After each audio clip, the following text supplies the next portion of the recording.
بسم الله الرحمن الرحيم. بسم الله الرحمن الرحيم.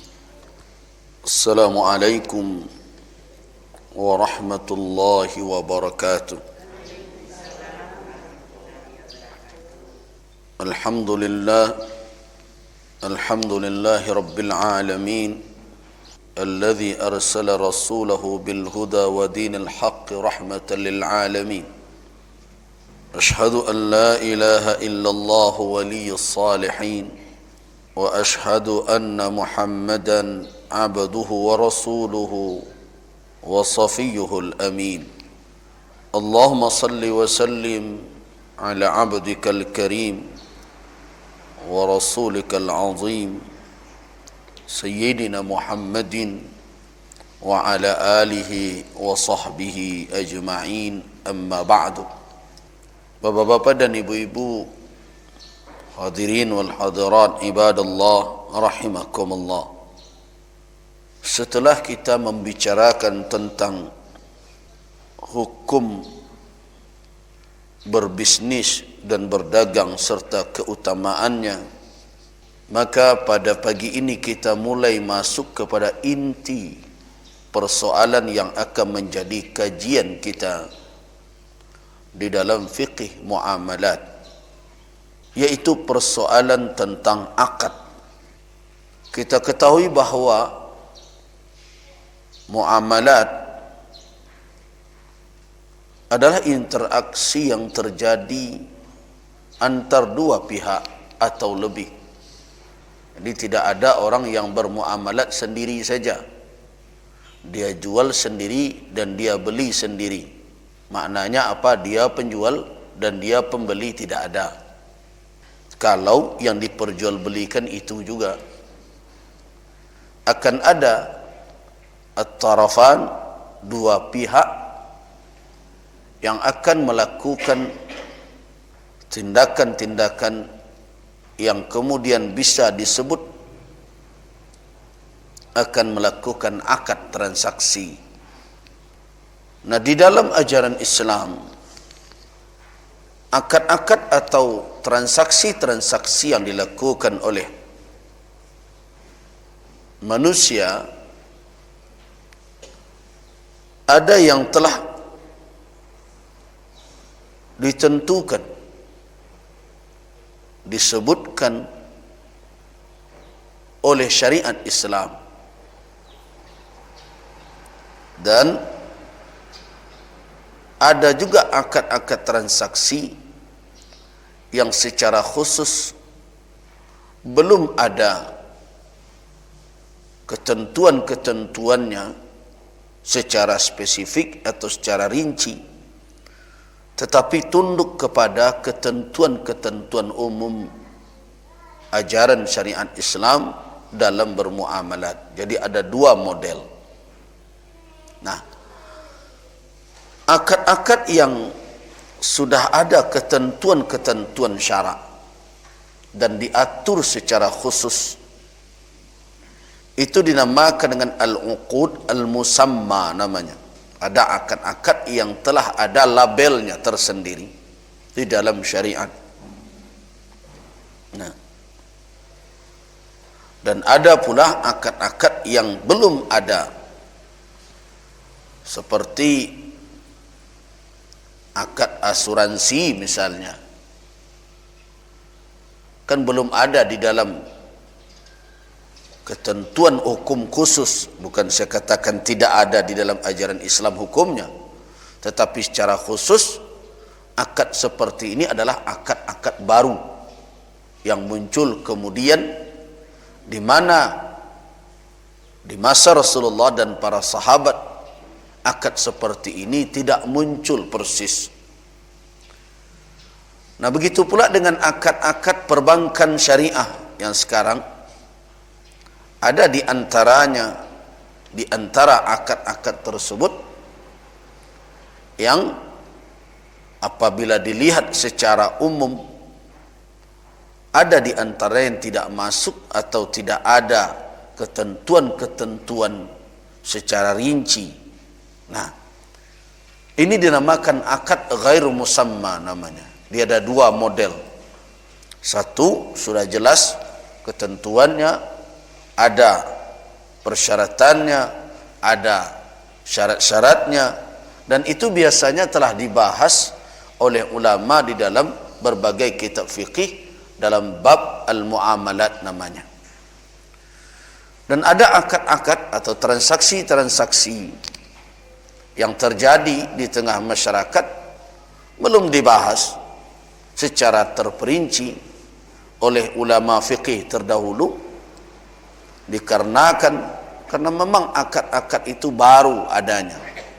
Karena itu kalau kita mau mencari apa hukum asuransi menurut kalangan a'immah, imam-imam yang empat, kita tidak akan menemukan secara khusus. Nah, sekarang ada lagi namanya BPJS dan berbagai macam, yang semua itu tidak ada ketentuan-ketentuan khususnya, tetapi bukan berarti tidak ada hukumnya. Maka ulama akan berijtihad, melakukan kajian dan menentukan apa hukum dari transaksi yang baru tersebut. Nah, sekarang kita akan melihat mana akad-akad yang selama ini muncul di dalam nusus, di dalam teks-teks syariat, dan ada petunjuk-petunjuk khususnya, baik rukun maupun syaratnya, dan telah dibahas oleh para ulama di dalam berbagai kitab fikih. Ada 4 kategori atau 4 macamnya akad tersebut. Yang pertama adalah akad yang akan berdampak nanti kepada kepemilikan ain atau zat, yaitu yang masuk kategori yang seperti ini adalah jual beli. Itu ain, zatnya yang kita miliki. Jual beli adalah akan berdampak kepada berpindahnya hak milik. Itu adalah dampak dari jual beli. Nah, kalau ada syarat-syarat nanti yang membatasi ini, berarti akad itu tidak benar. Ada jual beli tapi tidak berkuasa orang si pembeli atas barang tersebut, melainkan hanya sebagian saja atau manfaat. Itu tidak jual beli namanya. Makanya sekarang banyak orang mengatakan, nih saya jual tanah ini kepada kamu, tapi kamu tidak boleh menjual-jualnya. Boleh itu. Nah, berarti tidak ada kepemilikan secara utuh terhadap ain, zat, dan apa saja yang melekat pada zat tersebut. Nah, ini adalah bentuk akad yang telah ada ketentuannya dan disebutkan oleh nas, dan para ulama telah membahas, telah mengkajinya, dan ini dinamakan termasuk kategori akad yang telah ada penyebutannya, disebutkan dan dijelaskan di dalam aturan syariat secara khusus. Yang kedua adalah al-muqayadah. Muqayadah itu adalah barter bahasa kita, yaitu tukar menukar barang. Nah, ini terjadi ketika awalnya di saat orang belum lagi mengenal uang. Dulu ada orang tua kita nyokapai membeli lado ke pasar, tapi nan diangkutnya ndak piti, tapi kerambi kelapa. Nah, jadinya tukarlah kelapa 3 buah, jual lado setengah kilo. Itu muqayadah, barter. Itu juga berdampak terjadinya perpindahan hak milik. barang yang diberikan oleh satu pihak ke pihak yang lain berpindah menjadi milik. Kemudian berikutnya adalah al-hibah. Hibah, pemberian, itu juga akad.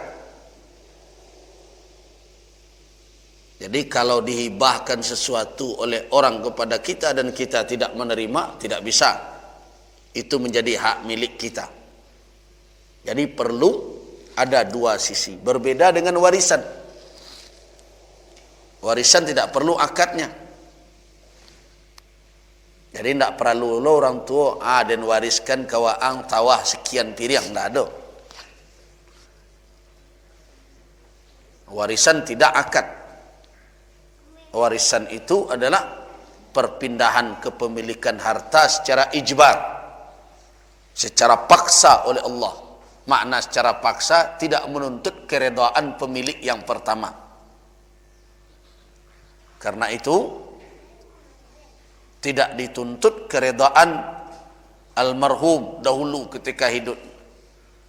Walaupun dia tidak reda, mungkin dia berang kadiknya, dek kerana mungkin kok melawan berbagai macam, tidak redanya atau pusakonya, warisannya diambil di adiknya. Tapi kalau memang di dalam hukum kewarisan adik tadi mendapat, misalnya ketika yang meninggal itu tidak punya anak laki-laki yang bisa menghijab, tapi kalau ada anak laki-laki saudara tidak mendapat, dan itu harus diterima itu. Kini kan banyak lo kadang-kadang mamak punya arato pusako randah, hasil pencariannya jubininya indak dari kaumnya nyobaun nyo nak mendapat, berusaha dianugerahkan oleh Allah rezeki sebagai harta pencarian, tu tiba kemenakan menyebasi kencak lo meminta jatah mahnya pusako mamak ambo. Kalau dipaso model itu mambil nan haram. Jadi jangan dipason juga aberang lo kadang ibu nampedusi ketika ndak diagian anak awak dek mamaknya dek kakak awak na laki-laki. Aberang lo tu kesumandan awak. Yo tamaknya. Nyo kamben sado rato kakak den. Tentu yo memang ndak ada hak awak di situ. Kau orang Minang acok kurang sadar dalam masalah itu. Karena nyo sangko iko masih rato pusako tinggi jo. Kecuali kalau kakak awak na laki-laki itu dulu membawa rato dari kaum awak, tu boleh tu. Baliklah pokoknya tu balik. Oh kok sawah, baliklah sawah tu balik. Tapi kalau penghasilan sawah tu ndak awak punya oleh tu rato pencariannya tu. Oh tabali deknya rumah je itu, tabali tanah je itu. Ada anak laki-lakinya, awak nan dusanaknya nan pedusi jan kan anak awak nan kemenakannya, awak saja nan dusanaknya kanduang. Kalau kecil orang Minang ndak banduk bagai do itu do. Nah, kanduang ale ada hak awak berang lah awak ke sumandan awak tu. Kok kamen atau kakak dan sadonyo, tentu yo anaknya yang berhak, nyo sebagai istri berhak. Dan berhak dalam hal itu cuma orang tua saja. Orang tua tidak boleh surang Allah. Ya sudah, berarti harta diambil oleh istrinya yang tinggal dan dihabisi oleh anak-anaknya karena ada anak laki-laki yang menghijab awak. Tidak bisa awak menjangkau. Apalagi kemenakannya anak awak pula. Jangan berang lo ke sumandan awak. Awak kadang orang lah meninggal, awak lo nak bercakap nan hidup. Tidak usah awak berang, memang yo haknya. Halal dia. Kalau awak pasu ambil tanpa redanya, malah menjadi haram. Yo ambo susah, itu lain lo kajinya tu. Nyo kayo. Ndak dapat ambo setiap Allah tu lain lo kajinya tu. Kalau nak meminta kecil seminta setiap, tapi kan ndak rancak nak meminta-minta tu. Nah, jadi kadang-kadang lupa kita. Jadi ini tidak perlu, perpindahan kewarisan tidak masuk kategori akad. Sebab tidak perlu kabul, tak perlu persetujuan orang nan kan menerima. Berbeda dengan jual beli, berbeda dengan hibah, berbeda dengan muqayadah barter. Itu tergantung persetujuan kedua belah pihak, antaradin, ada keredaan satu sama lain. Kalau indak kecek nak menerima, ndak jadi dia tu. Ambo jual barang ko paan, ndak dan ndak nak yo do, ndak jadi dia tu. Tapi kalau seandainya warisan, ndak do dituntut aku wariskan kepadamu, ndak do, dan ndak dituntut pula menerima atau ndak menerima, dan itulah menjadi miliknya. Kalau nyo ndak nak ketuju, boleh nyo berikan kembali, adolo akad balik. Biarlah ambo lai barasaki, adik payah kecek kakak nang gadang, adialah diambil saya dia adik abah jale-jale, terjadi hibah bako balik ko dalam bentuk hibah. Alah aku perlu nak jam bercakap-cakap kemudian hari abuan sureknya harta yang menjadi jatah hambo waris sebagai warisan dari orang tua, dengan ini saya nama ini menghibahkan kepada adik saya nama ini. Jalan mana? Sehingga anak awak nan tua tadi indak bercakap nanti jo saudaranya, jo sepupunya. Kecek nan anak nan adik nan kecek, kola dia gian dulu dek mamak ke ibu mah. Ama bukti hibah. Nah, gitu. Harus ada akad kembali, bajaleh-jaleh. Itu yang dituntut oleh Islam.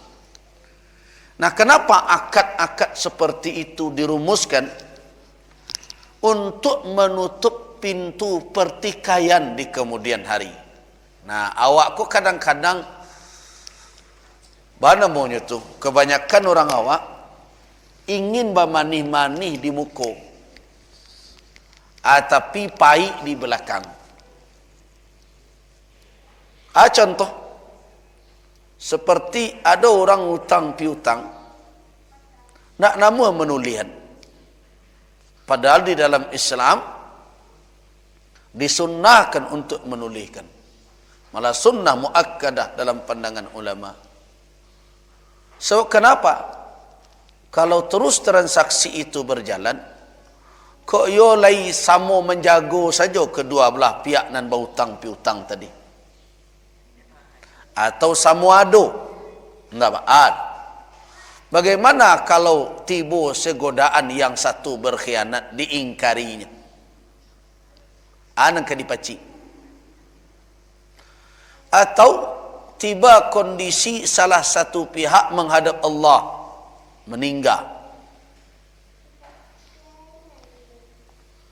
Nah, ketika nak meninggal itu nak punya hutang, datang orang yang memberikan piutang, nyoba hutang kamu. Dan ahli waris tidak tahu dah. Tentunya tuntut. Ma buktinya pak. Bahkan membuktian. Dulu kecek saja tu dia ambil EBT. Nah, ajan salahkan pula ahli waris beko. Kalau begitu kami tidak bisa menyelesaikan dah. Batu. Yo kalau kami selesaikan, satu orang mengaku beko apa kami punya hutang. Tu ke kami bayar sadonya gitu. Nah, itu gunanya ada catat mencatat. Tapi kadang antara awak acok lo tersinggung tu. Ndak mesti Allahnya bantu orang lain wak dia nyo tulian pelo. Kan itu. Padahal Islam mengajarkan itu demi kemaslahatan awak. Supaya bajaleh-jaleh. Nah, kalau dua orang yang berakad nilai sama balik ke Al-Quran, dia tak ada ketersinggung. Sebab itu menjalankan tuntunan Allah. Idza tadayantum bidainin ila ajalin musamma faktubu. Kalau seandainya kamu berhutang satu sama lain sampai batas waktu yang ditentukan, maka tuliskan hutang itu.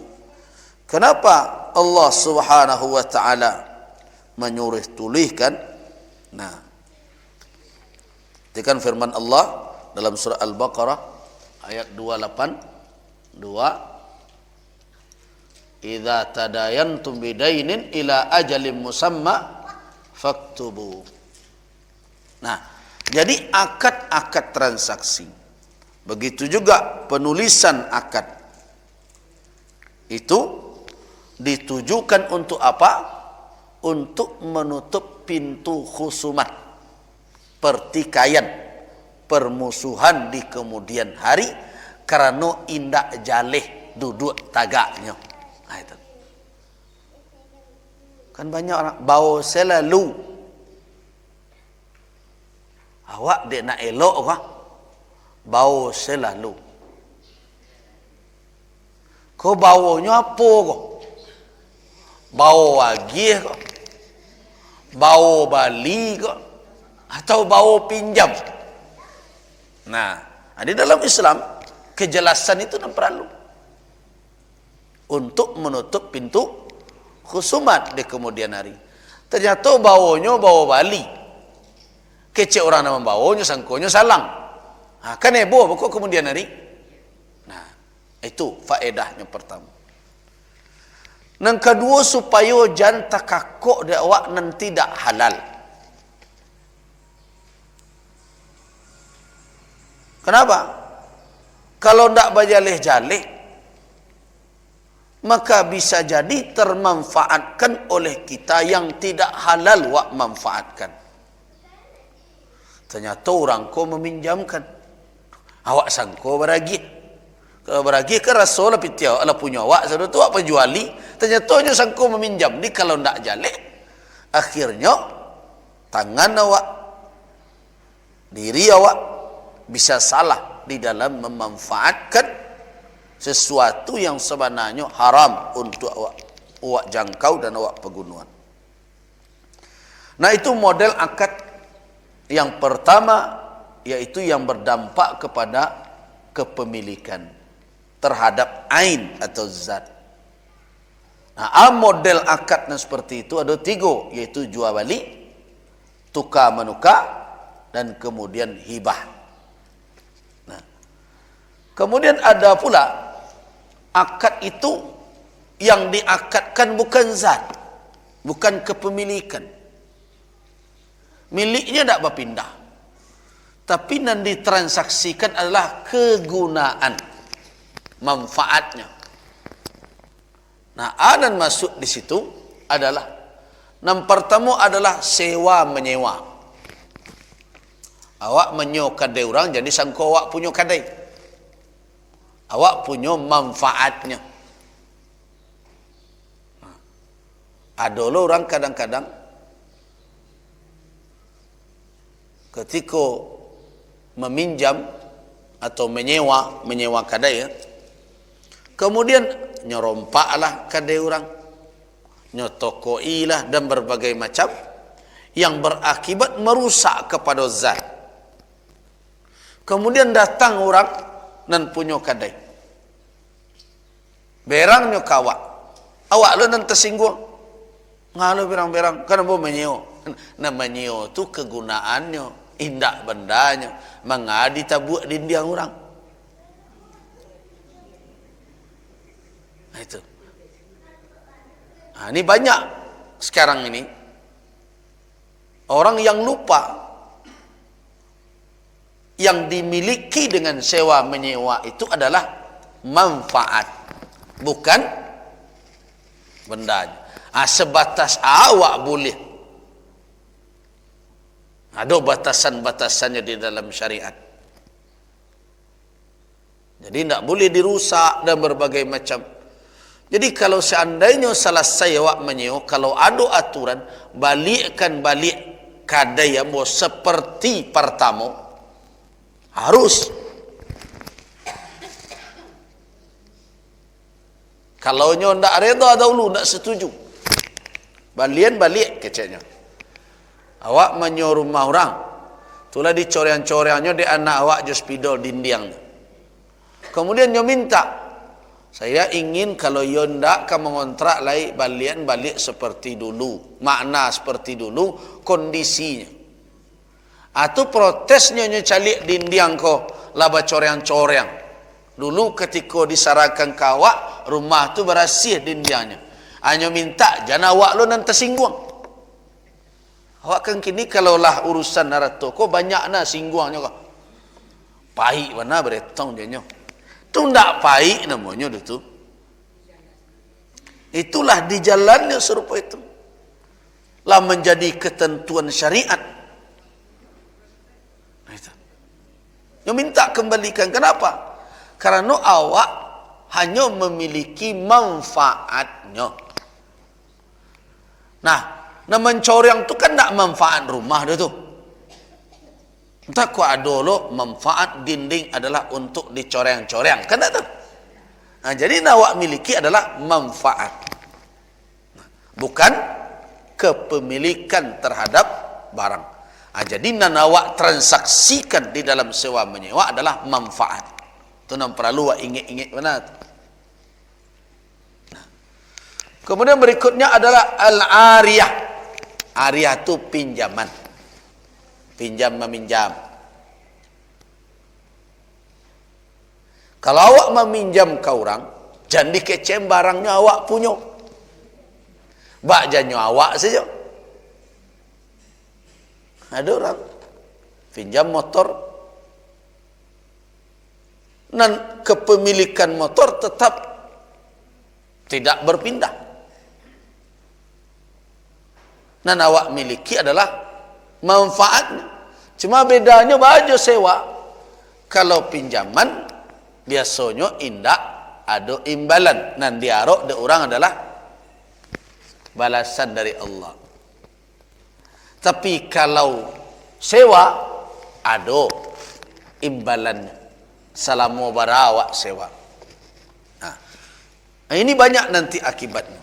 Maka kalau meminjam motor selama di tangan awak rusaknya, terlantak ada orang. Nah, atau patah lampunya, atau rusak kaconya, balik itu, dituntut dia orang. Ayo balian lah balik, ajan berang loh. Pahit na pejahat, meminjam awak tak sengaja. Kau tak urusan sengaja dan tidak. Awak harus bertanggung jawab. Nah, kita tidak memiliki zat. Yang kita miliki adalah manfaat kerana nyo pinjamkan. Nah, jadi tempel-tempel lo. Mentang-mentang kau ndak kawan awak motor kawan awak, lah tambah lo rede di belakang, lah tambah lo lampu di siku. Tu tibonyo. Ampun ndak setuju kau buka balik tu. Sarancak tu dia gih, kau buka lo balik. Tu ndak urusannya. Karena kita tidak punya kewenangan. Kadang-kadang kan ada loh dipinjam dek kawan motor. Wah, awak agak sporty gaya kok. Haba tukar kok knalpot menjadi racing. Setelah itu bawa ke kawan gagah menurut awak. Rancak, kecek kawan makan knalpot nan lama. Pasan lihat. Ndak pandai bersyukur tu mah. Ndak amuh awak model itu.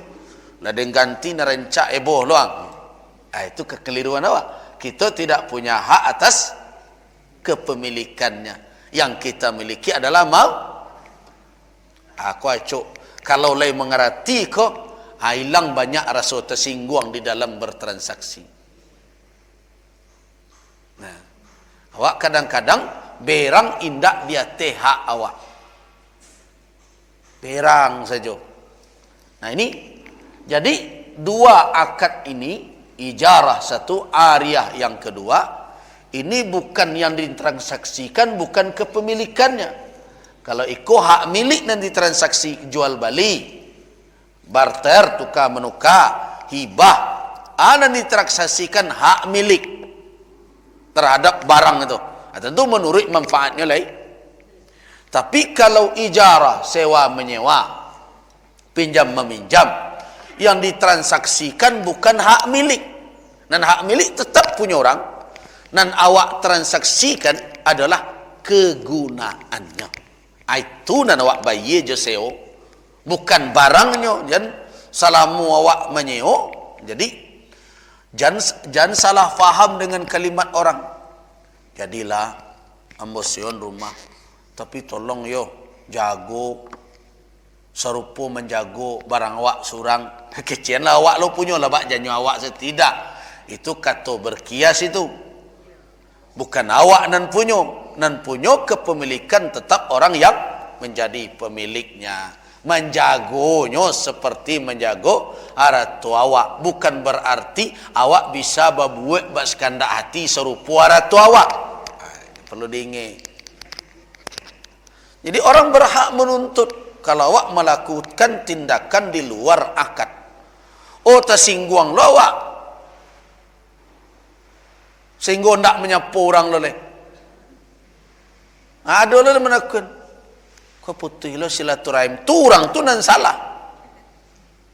Ni kalau orang menuntut kepada kita haknya, kemudian awak berang lo, orang tu tidak do tialah jodoh. Dialah nya nak memutusin silaturahim jawab. Tidak ada tu. Awak yang keliru. Orang yang punya hak berhak untuk menuntut. Ini model akad yang kedua. Yang ditransaksikan adalah manfaat, bukan kepemilikan terhadap zat atau barang. Kemudian berikutnya yang menjadi objek transaksi berikutnya adalah amal. Karajo, bukan orangnya. Jadi ingat. Jadi yang akan ditransaksikan adalah karajo atau bahasa baru kini jasa namanya. Itu nan diakadkan seperti buruh, perburuhan. Jadi kecem buruh tu punya awak. Awak minta orang bekerja di kadai awak. Jadi kecem orang tu punya awak. Awak berhak atas apa? Atas jasanya cuman. Atas badannya hendak punya awak dah tu. Sama jo pembantu rumah tangga, awak berhak atas jasanya, bukan badannya, bukan fisiknya. Nah, tenagonya itu dan kita berhak, itu jasa namanya. Itu dan awak transaksikan kayaknya bekerja jo ambo yo, ambo gaji sebulan sekian. Nah, karena itu harus terukur kerajonya tu. Jangan sampai diperbudak lahnya. Itu. Kita berhak atas amalnya, atas kerjanya. Karena itu nawak transaksian. Berbeda je budak lamu. Kalau budak dahulu memang kepemilikan, karena itu di Bali. Yo. Nah, karenanya barang hak milik boleh dipangan saja dek tuannya asal tidak melanggar ketentuan Allah. Makanya budak wanita boleh digauli dek tuannya dan laki-laki. Ya barang lah namanya. Semua cincin tu boleh dipakai kan. Nah, begitu. Dibenarkan.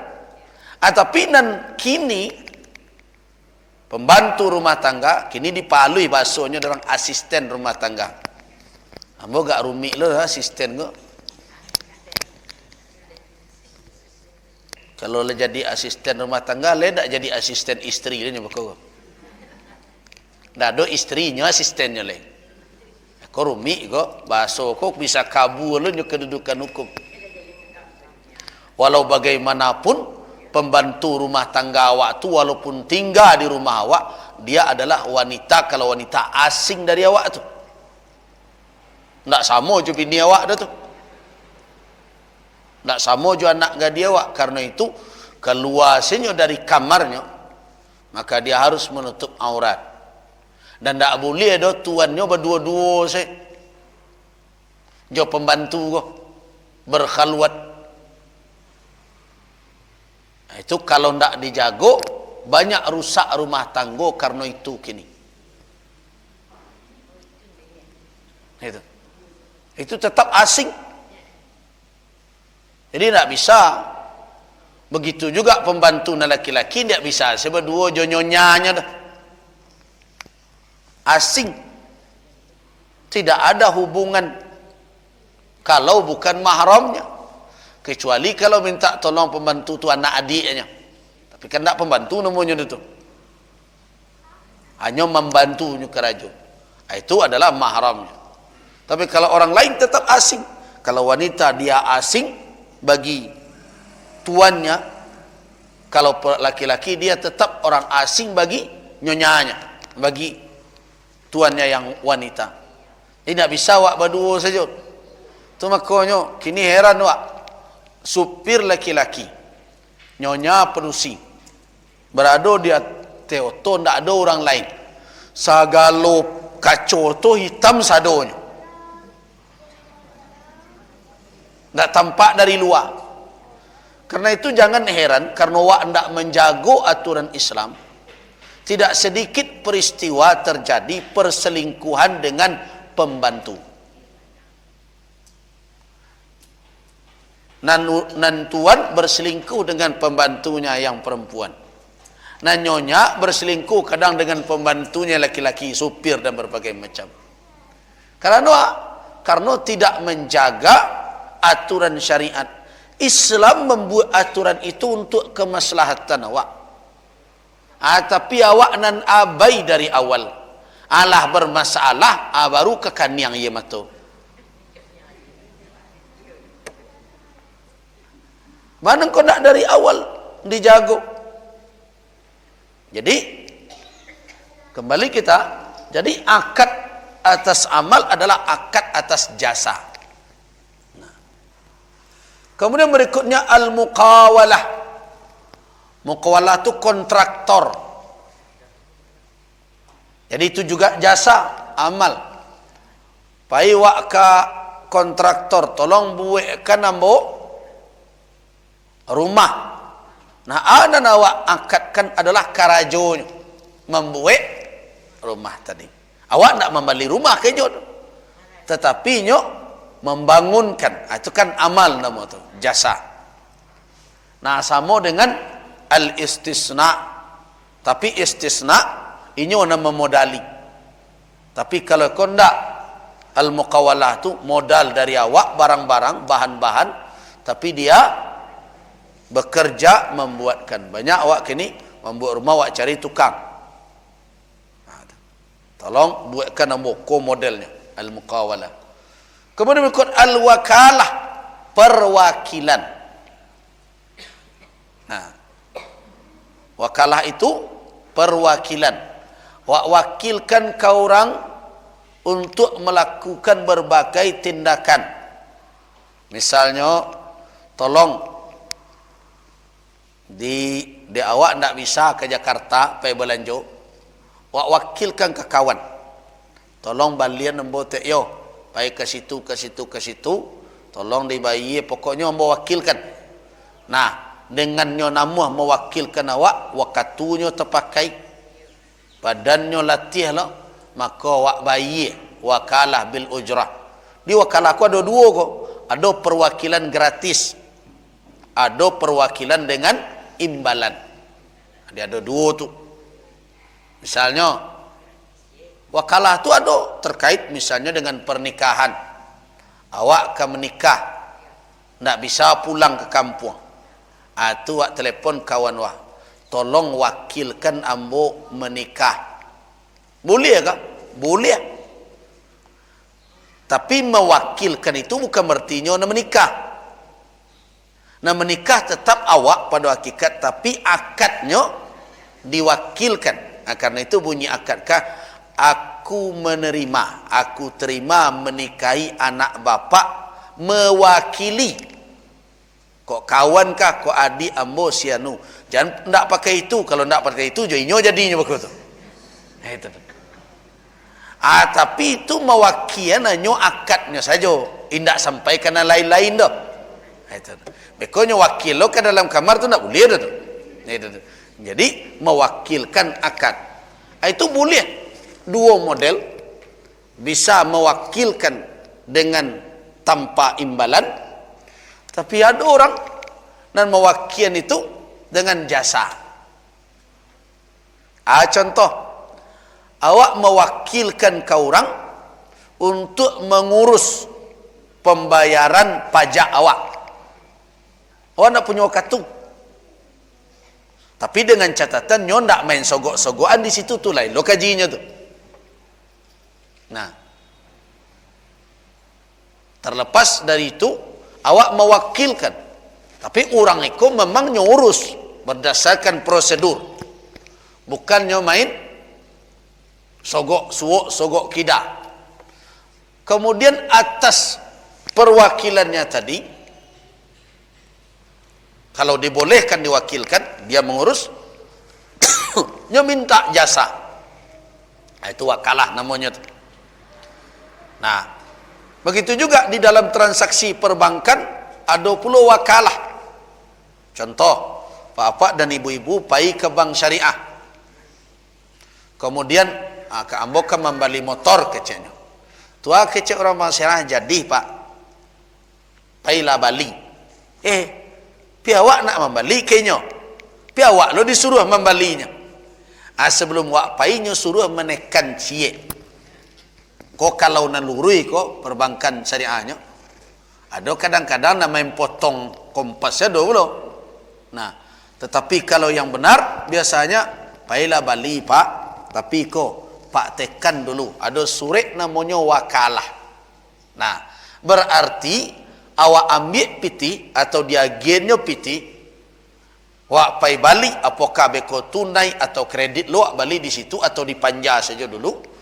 Itu berarti awak membali indah untuk awak lu ketika itu tu. Tapi membali untuk bank karenanya mewakilkan pembelian kau. Itu wakalah namanya. Nah, awak hendak bertindak untuk awak, tapi bertindak untuk orang yang mewakilkan kawan. Itu anan di akad transaksikan itu karajo. Kan mewakili itu kan karajo. Nah, bukan barang ndak wakil tu nan awak transaksikan. Jadi kalau ada orang bertransaksi jasa jo awak atau karajo, jangan disangka orang tu bak janyo awak. Sebab nan awak miliki bukanlah badannya, tetapi yang dimiliki adalah jasanya. Kalau memanglah sesuai jo kontraknya, ko contoh, awak berkontrak jasa dengan pegawai sampai jam 5. Kemudian awak tahannya sampai jam 6. Nah, hati-hati. Kalau ndak namanya merelakan, berarti awaklah memakai jasa orang secara zalim. Jangan mentang-mentangnya nak buah awak tu bak di ujung tunjuk saja. Aku pulang. Harilah jam 6 pak. Beku mak mo cameh lo ko. Nyo pedusi lo. Ya sudah. Kalau awak cuma assalamualaikum kontrak dengan ini atau di dalam perjanjian awak itu sampai jam 5 dan sejam itu ndak ada hak awak. Ala namanya menolong, bertahan lo sampai malam le. Hati-hati. Nah, jadi harus ada kejelasan. Itu makanya ada kadang lembur berbagai macam harus berjale-jale. Kalau nyo harian dari jam bara sampai jam bara. Sebaliknya juga begitu. Bagi orang yang memiliki jasa, yang menawarkan jasa, harus betul-betul pula komitmen. Itu nan harus wak penuhi aufu bil uqud. Penuhi ketentuan akad tersebut. Jadi jangan awak melanggar. Kalau awak melanggar, akibatnya adalah kita mengambil hak orang dengan cara yang tidak benar. Ini kata Allah Subhanahu wa taala dalam surah Al-Maidah. Kan? Ya ayyuhalladzina amanu aufu bil uqud. Penuhi kontrak nan Allah kita buat. Kini banyak orang tak komitmen. Lah banyak sesudah terjadi akad, atunya cari-cari baka merubahnya kemudian. Hati-hati. Nyo kato dahulu tu kato batapati tu. Ndak diatur beko di dalam akad, baru bisa dicari solusinya. Terjadi misalnya, ternyata ndak ada ketentuan di dalam akad kontrak awak. Mari kita beritahu balik. Tapi kalaulah ada ketentuannya di situ, tepati itu. Baik yang menjadi penawar jasa, pekerja, pegawai, ataupun yang mempergunakan jasa bos duk samang ala kanamon. Aufu bil uqud. Kalau awak berjanji jo duk samang awak atau jo bos awak atau orang yang memiliki jasa awak jam 8 tiba, tu tiba awak jam 9. Ingat, berarti itulah korupsi namanya tu. Jadi pegawai banyak situ tu. Pegawai kau kan sebagian ada nan kalau tiba dia lah lambe, kalau pulang dia lah capek.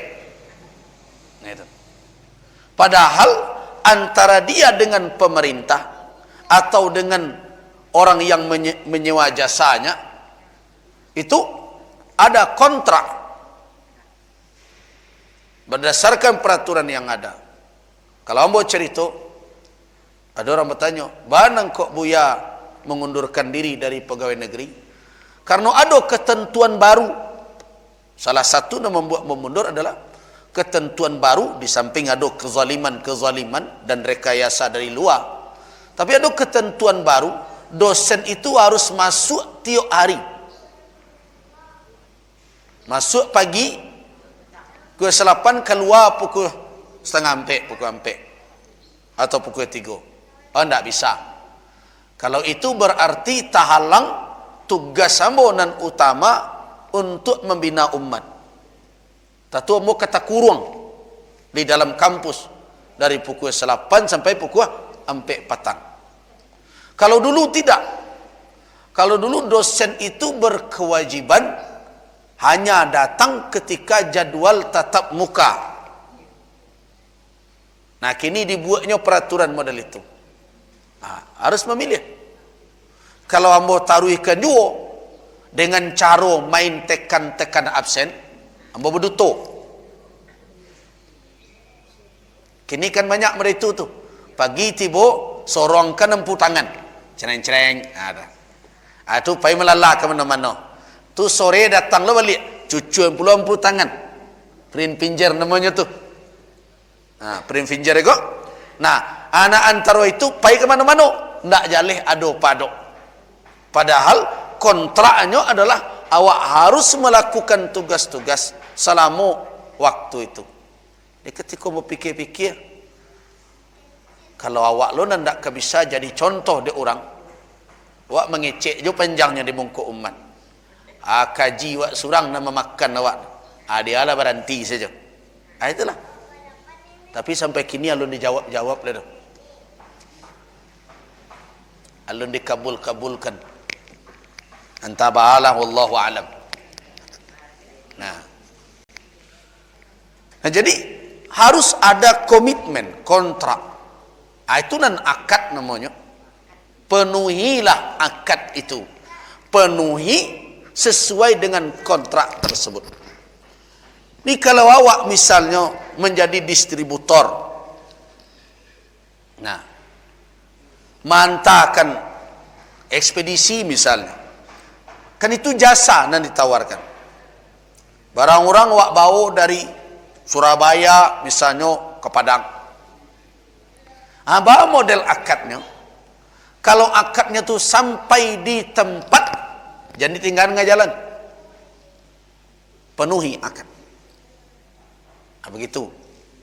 Nah, jadi ada akad itu yang terkait dengan jasa. Nah. Kemudian berikutnya yang menjadi objek transaksi cik lain adalah jaminan. Jaminan itu kan pertanggungan. Itu nanti transaksian, tanggung jawab. Nah, berarti bukan barang nanti transaksian, tetapi adalah tanggung jawab risiko. Contohnya di antaranya adalah gadai. Jadi kalau orang menggadai, jangan disangka sawah dan digadai itu punya awak. Dan ditransaksikan jaminan atas barang itu. Kalau utang ambo nak dibayar, barang tu jadi pembayarnya. Itu. Jadi hak milik indak berpindah doh. Itu makanya jangan kelamak dia awak saya mentang-mentang orang menggadai sawahnya awak saya membuat. Lah bila awak punya? Atau kerja awak banyak tu. Nah itu. Jadi kalau ndak awak punya bila awak berhak atas hasilnya. Tapi awak mau utangkan ke orang. Utang tu konyo kuah manfaat tanpa ada imbalan.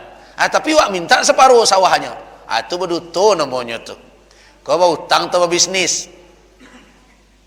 Kalau mampu utangkan ke orang dalam makna tanpa ada sewa, qarat namanya.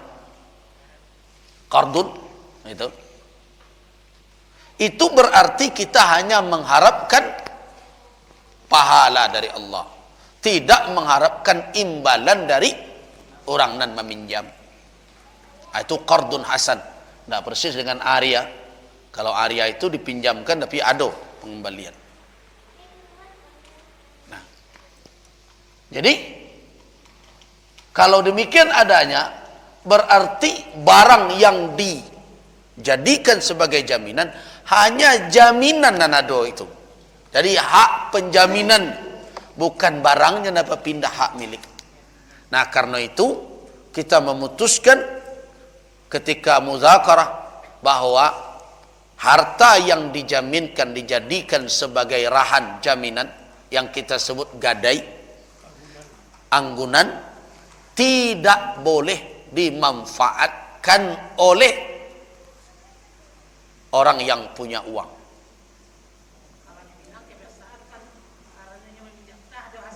Yo kebiasaan tu nak batu. Tidak.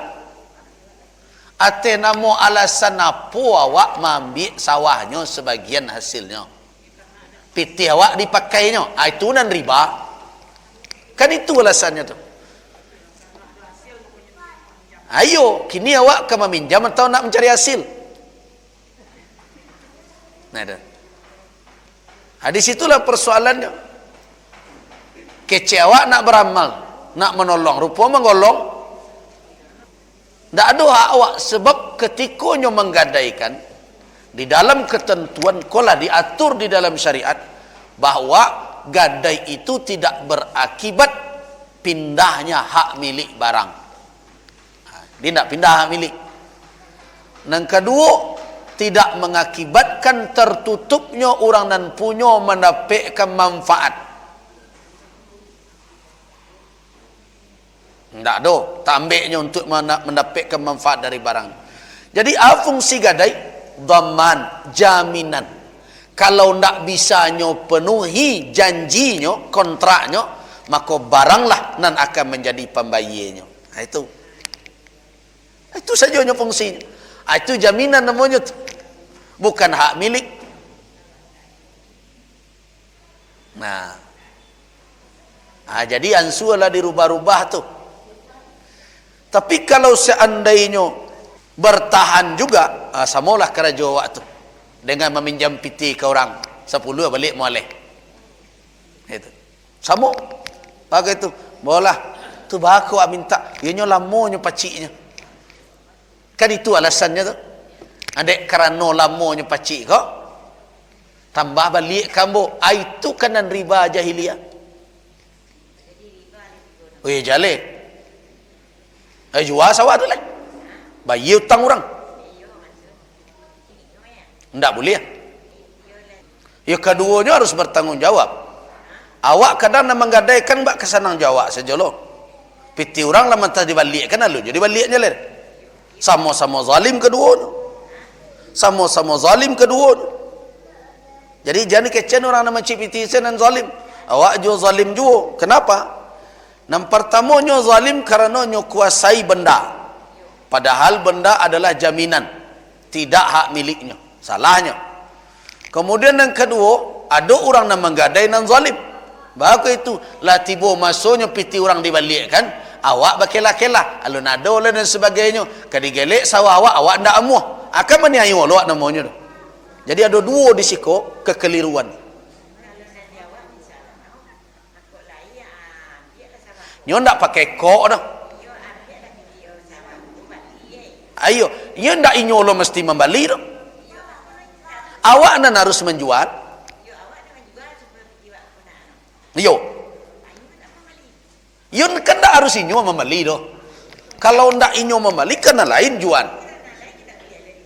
Itu jadi kekeliruan itu kedua belah pihak. Jangan orang senang salah. Awak kalau lah mengaji ratu kan orang salah kok. Kalau mau mencari dua kesalahan. Yang pertama ketika awal salah orang nan memegang gadai banang kok dikuasai. Jadi ungkai jo kaji tu lain. Nah, nyojan kalau awak ke mengaji, jangan disuruh ustaz ko membanan kerja awak dengan kece ustaz. Nah, kau ndak, ambo ndak salah orang dan salah ndak ambo tu. Jadi harus adil. Nah, tu. Kalau nyo kuasai itu salah orang nan membagikan piutang kawak. Nah, akinilah baralamu nyo. Lah 30 tahun. Awak nyaman selo.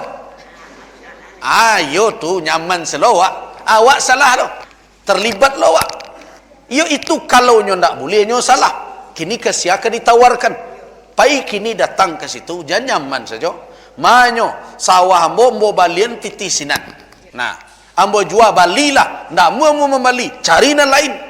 Jangan jadi lo alasan. Nyo ndak mau membali, awak lo salah le tu. Tentu iyo. Jadi jangan salah orang saja. Nah, jadi kini keduanya harus menyelesaikan. Kalaulah tiba orang punya piti meminta kawak pitinya, jangan basi gali membayar hutang. Ndak ada dan bawa pabayar, ndak ada ko gunanya jaminan. Aku dak balilah. Ndak ada mau piti pembali, carian kanan lain. Jadi nyolo disuruh mencarian, tu bertambah lo kerja orang. Sudah piti orang dipakai dah. Waktu nyolo disuruh pergi menjual sawah awak. Kan awak lo salah jadinya tu. Nah, jadi awak nak menggari. Karena awak disuruh membayar. Nah, siapa disuruh? Orang meminta utang dan disuruh atau orang membayar utang?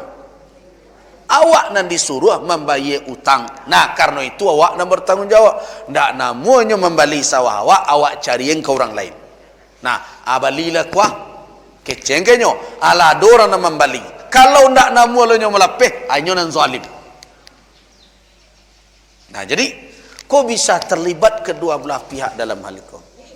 Jadi karena itu sejak kini kalau lay takui alhamdulillah pelo ilalai nan pagang gadai waktu sebab gadaian tidak berakibat berpindahnya sebab tidak barang nan diakatkan tapi jaminan barang itu ada jaminan dengan barang. Jadi inyo nak menjamin kalau indak sabaye dia mau tang bawa akuah ambo gadaikan makna ambo gadaian iku ke pembayarnya. Nah, kalau balabih barang ko aragonyo dari utang namunyo menawari ambo bali baras baju aseko aku utang ambo pembayar ko aku sisonyo ambil selesai masalah. Kalau ndak namunyo ya ndak bisa ambo doh ambo ndak nak perlu tanah kini don awak yang bertanggung jawab mencarikan orang nan namuh membali. Jadi jangan orang, yo carianlah. Santiang menawak tu. Sudah awak berhutang orang dia pergi kerajaan untuk mencarian orang dan penjual dan kan membali tanah awak. Jadi kini pai turui orang tu kecian. Ambo kambo bayi lai hutang ambo. Dan ambo kan mencarian orang yang kan membali sawah. Kalau indak namuah nyo membali. Kalau namunya membali dengan aragonan awak tetapkan rencak. Tapi kalau tidak segera carikan lunasi utang tu kemudian sawah ditarik. Nah, jadi jangan lamu-lamu mana sebab kok suatu transaksi yang keliru yanglah menjadi tradisi.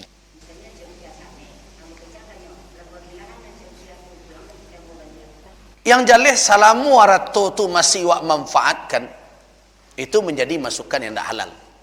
Yang tidak tersangkut sama aja orang. ndak amuh orang tapi wak makannya, apakah itu menjadi halal karena ndak amuhnya? Karena itu biarkan, dan tetap harus disampaikannya. Kalau indak dibawa ko kepada nenek mamaknya dan berbagai macam, ambo indak lai. Ambillah sawah ko, jual balik piti ambo. Tapi kalau inyo ndak amuh, awak sanang lo ndak amuhnya awak makan dia daripada itu. Nah, kalau itu lapiat dan kembalikan. Berbagai cara diusulkan. Di antaranya suruhnya membuat sawahnya kembali. Agi masuk tangguh, kumpulkan piti sawah tu, kemudian itu dijadikan sebagai pembayarnya. Bara masak padinya sekali masak, sisihkan tarik, agi masuk tangguh, sehingga piti awak balik kembali. Nah, jadi jangan beralasan karena ndak namuhnya, tetapi nyo ndak namuh, awak tetap memanfaatkan hasilnya. Itu kan samuanya ndak namuh tapi awak senang je, awak kena pek je tarik selamanya ndak namuh kok. Nah, jangan, tetap kembalikan ke nyo, kemudian suruh nyo mengeluarkan dari hasil. Boleh awak ambil separuh tapi sebagai pembayaran hutang tadi. Buatlah balik tapi separuh lagi yang kamu sebagai bayaran dari hutangnya nanti. Nah, buat transaksi baru, pabarui akad tu balik. Nah, dalam hal itu tentu tidak bisa dizalimi salah satu pihak. Tidak bisa disuruh saja doh. Orang nan mempunyai piti agian salah sadonya. Belum tentu, karena salah moiko nyo bertransaksi berdasarkan apa nalah dianggapnya benar. Jadi dianggaplah nan lalu itu pemutihan namanya. Kini diulang balik akad baru. Datanglah ke orang tu balik. Jangan lama-lama bergelimang dengan sistem yang demikian. Itu adalah jaminan dengan barang. Jadi barangnya tidak berpindah hak milik, tapi nanado penjaminan melalui barang, turahan namanya. Yang kedua ada jaminan orang. Orang nak menjamin, tidak ada barang doh, ambo menangguang kecenya. Itu kafalah namanya. Jadi kecen orang tua awak punya, tapi jaminannya, kalau rahan atau gadai kan barang dan jadi jaminan. Kalau kafalah siapa jadi jaminan? Orang, tapi bukan orangnya yang punya awak, tapi tanggung jawabnya. Banyak orang kadang-kadang berjual beli baru tang, tidak ada doh barang yang dititipkan sebagai jaminan.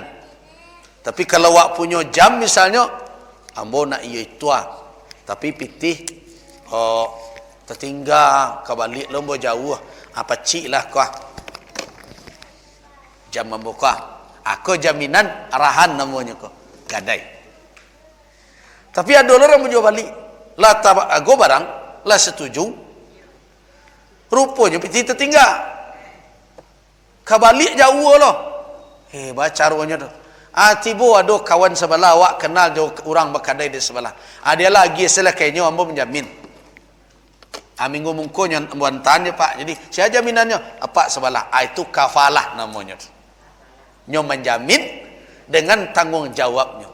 Jadi kecen orang tu nak transaksian dah tanggung jawabnya. Nah itu. Jadi dua.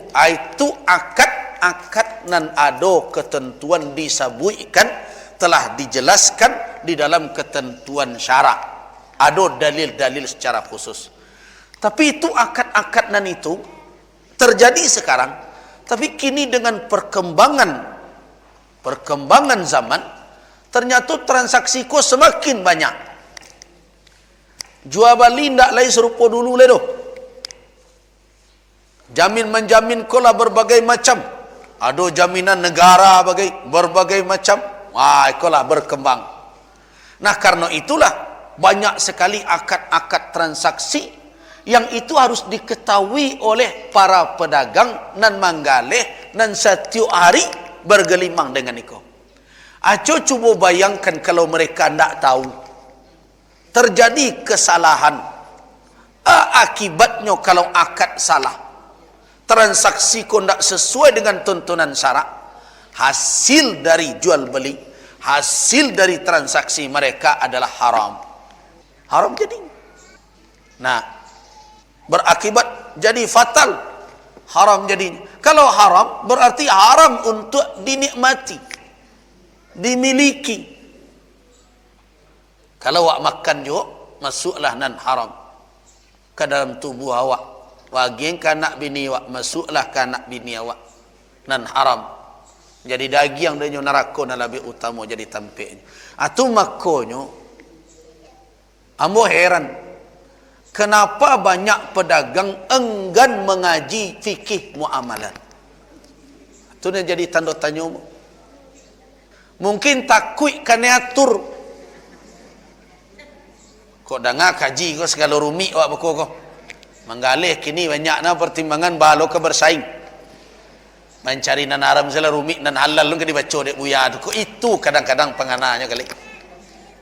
Nah, cobalah renung-renungkan. Nah, dari berbagai macam transaksi kau tidak sedikit kekeliruan. Kalau dikaji berko kau sadonyo akan banyak berko. Syarat-syarat nan dibuat nan bertolak belakang dengan syarat. Tak tangguang. Kemudian pertikaian-pertikaian, ada orang beli tanah. Tapi indaknya agen jalan. Dan berbagai macam. Ada orang kadang yang melakukan transaksi tapi terlambik barangnya. Maafkan maaf setarui. Terjadilah naniko berhutang dan itu berjanji. Sehingga akhirnya terjadilah hutang sama hutang dan ditransaksian. Itu baik dain bidain namanya tu. Lai kau boleh. Ambo membeli itu pak. Tapi piti alun lai. Ayah jadi. Ambo lai itu. Habislah buantan lo yon. Alai kau mengikat akad serupa itu. Nan cie berhutang dan surang lai berjanji. Kan hutang sama hutang. Kemudian bertangkar. Bang kau nak didatangkan. Kecen serang. Ya betul. Lalu bayi lah. Boleh tu. Nah berbagai macam. Nah dari akad kunan nanalah ado sejuk. Betapa banyak nan harus difahami. Apalagi muqayadah ko terjadi kini. Walaupun tak bentuk kerambi bertukar lado. Tetapi berkembang tukar tambah. Nah, kalau tukar tambah ko ada na rumit kadang. Jadi orang tukar tambah kenderaan. Kalau lah ditanyong ke orang nak menggalih, kalau tukar tambah, nan barang awak buruk sesadonya. Ada yang jual sejauh nak rancang. Yang calik, oi kau catnya lagak pudar ke pak canya. Dia calik, mesin lagak lain lah bunyinya mana. Itu dia cuba stek, remnya tak begitu pakam, kau lah tipis, sado sesalah. Pada orang beramanah kawak. Nalaiku halal caronan seperti itu.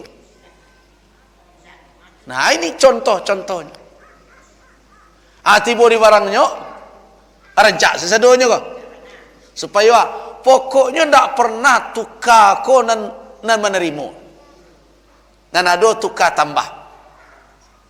Kan tak ada dah bertukar menerima wak jarang terjadi. Sarancaan barang awak kok buruk na nenyo podo paling minimal. Gitu. Pokoknya menjujui itu. Nah, bagaimana menentukan mematut atau mematok harga? Makanya di dalam Islam perlu dikaji kembali. Karena tidak sedikit transaksi-transaksi. Apalagi nanti terjadi pertikaian kemudian hari. Orang membeli barang grosir. Tak pernah nyo preso. Ternyata di tengahnya tersuo selendang di balinya skodi. Ternyata di tengahnya bersuo dan cabai. Nyo bali yang kawak balik. Kecian. Oh tak ada barang tak bisa ditukar. Bacaronya tu. Laiko terpenuhi khiyarnya. Laiko terpenuhi syarat-syaratnya. Yang dimaksud dengan khiyar aib dan berbagai macam sampai berapa lama orang boleh membalikkan. Tapi tidak sedikit pula pembeli dan nakal. Pacah dia inyo balik ke orang yang menjual. Tidak sedikit pula orang orang yang membeli yang tidak tahu aturan. Celiklah nan terjadi di berbagai toko dan swalayan. Pecah berarti membeli. Kok pecah tak sengaja bah? Apa berartinya harus membeli? Kalau pecah berarti mengganti mungkin. Tapi kalau membeli, di malu duduknya tu. Memangnya ada orang pergi ke kedai memecah-mecah barang-orang aja? Tidak ada. Nah, bagaimana ni statusnya? Nah, jadi ini baru dari uqud al-musamma. Akad-akad yang telah dikenal, telah ada ketentuan-ketentuan syar'inya secara spesifik. Telah dibahas oleh ulama-ulama terdahulu. Nah, ada uqud ghairul musamma.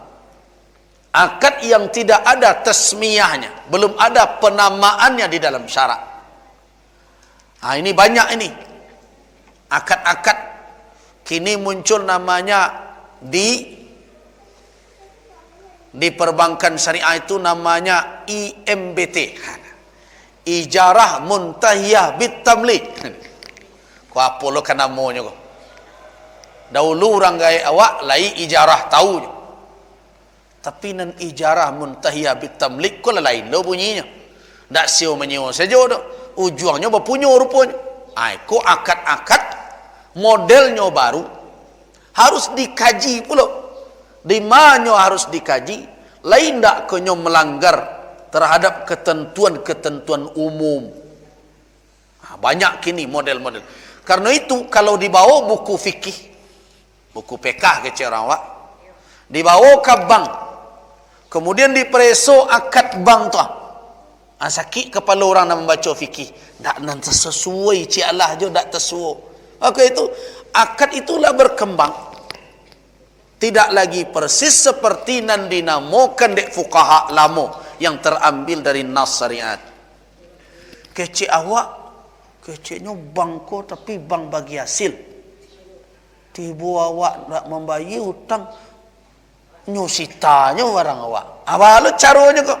Nah, banyak orang nyosangko, mereka mengira bahwa yang terjadi di perbankan, akad-akad modern kini itu seperti yang diketahuinya di dalam fikih lama. Anda tersuai kadang akad-akad baru itu yang dinamakan dengan akad ghairul musamma. Tidak dinamakan dahulu oleh para ulama oleh nas secara spesifik, tetapi bukan berartinya otomatis haram. Tidak tersuainya di dalam fikih awak. Harus dinilai dahulu dengan kaedah-kaedah umum syariat, begitu juga dengan pandangan-pandangan akad, mana lebih dakik. Iko sebenarnya modelnya berubah. Iko masih sewanan lama ko. Iko sebenarnya gabungan antara sewa dengan hibah. Berbagai macam. Jadi harus kaedah-kaedah umum lain tak terlanggar deknya tak. Kemudian ada tak akad-akad nalah banamo nan samo je iko. Aku kerajo ulama dan tak nama itu hanya dengan mendengar sebentar tanpa meneliti. Nah, inilah pengantar akad. Dan bapak-bapak dan ibu-ibu, apalagi yang berbisnis, yang berdagang, perlu mengetahui sangat supaya kita terhindar yang pertama dari khusumat, dari pertikaian di kemudian hari setelah transaksi terjadi. Yang kedua adalah agar kita jangan terambil atau terjangkau yang tidak dihalalkan oleh Allah Subhanahu wa taala untuk kita pergunakan. Ikut tentu bukan hanya orang nak menjual saja nak meraja. Dan ibu-ibu nak membali, apa-apa nak membali pun harus tahu ketentuan ini. Nah, jadi ini adalah ilmu memang harus dikuasai oleh umat Islam, karena setelah dia tahu kewajibannya kepada Allah, lain harus wajib dituntut oleh orang Islam tentang halal dan haram. Alah tu banyak benar bako dak terbawa lo pulang. Nah, jadi silakan.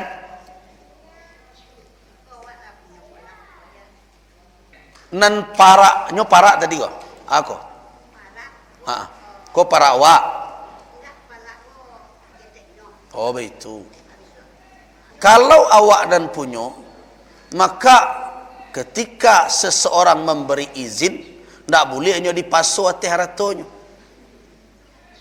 Misalnya, ambo punya tanah di Mungko, ada tanah orang di belakang. Ambo bersedia memberikan jalan sebagai agih, hibah. Ndak boleh loh nyomagan hibahnya doh. Jangan sebelah situ ambo nak itu narimo, tu nan kalamak dia awak meminta namanya.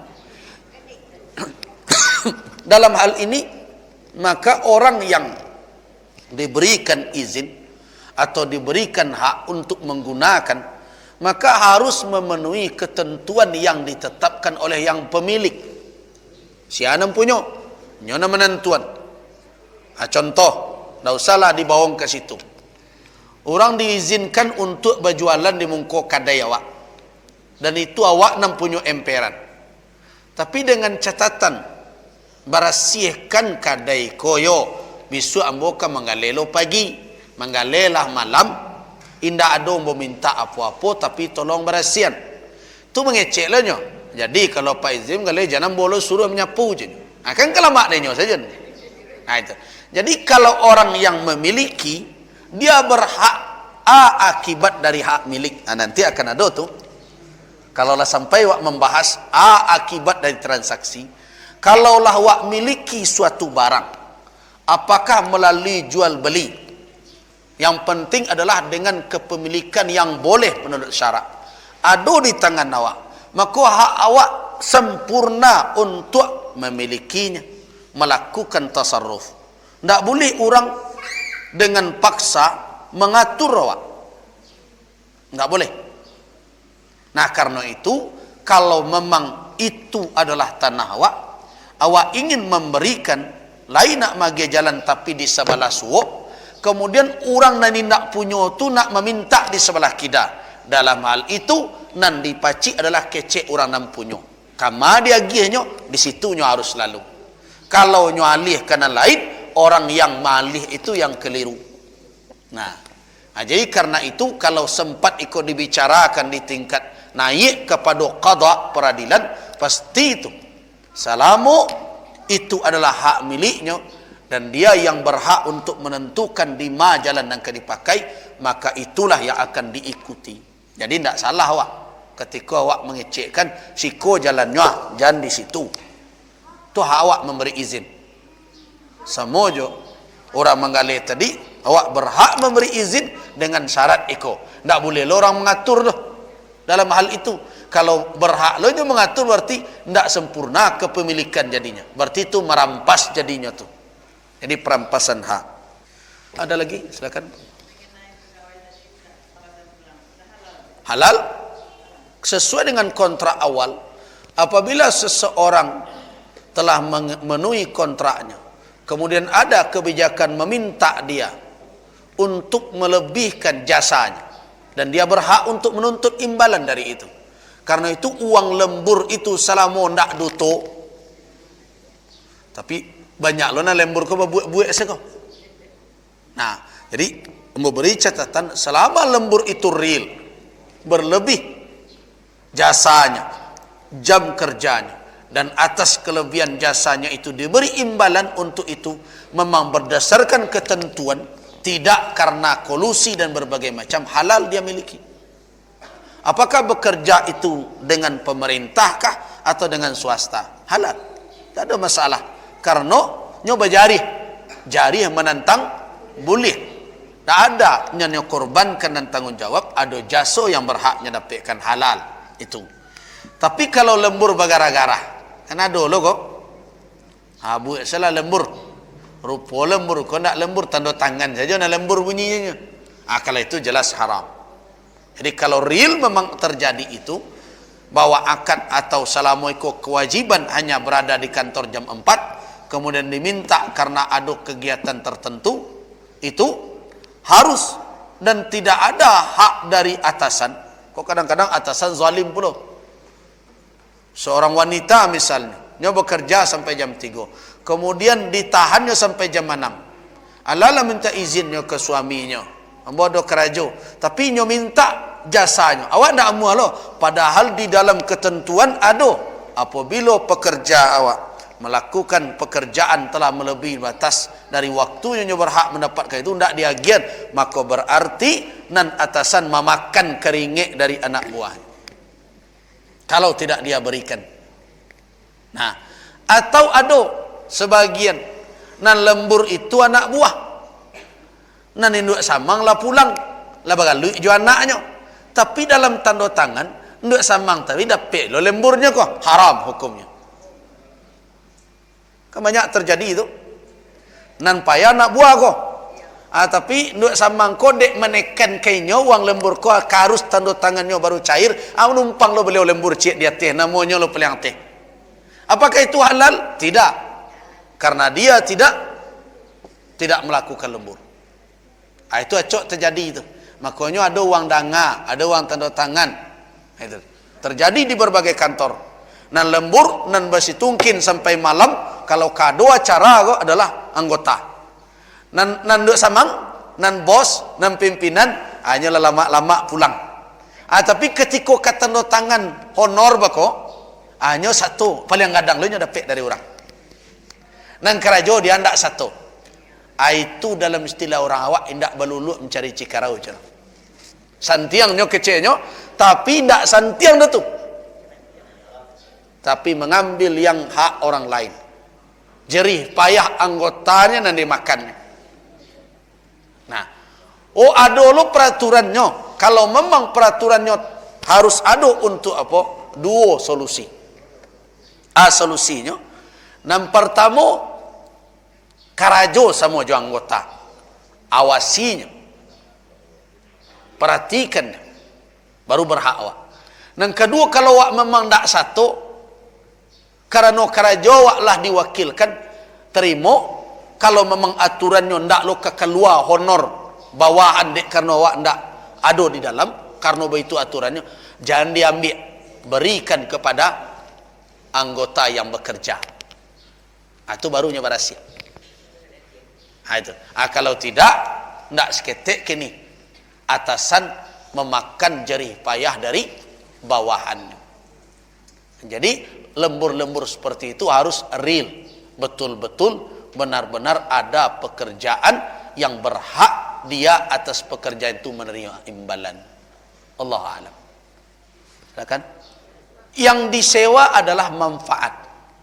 Apabila ada pemanfaatan yang tidak mungkin untuk digunakan disebabkan ada kerusakan yang telah ada, bukan karena awak namanya rusak, tapi memang alaminya lah rusak atau benar, maka siapakah nan punya barang nan bertanggung jawab?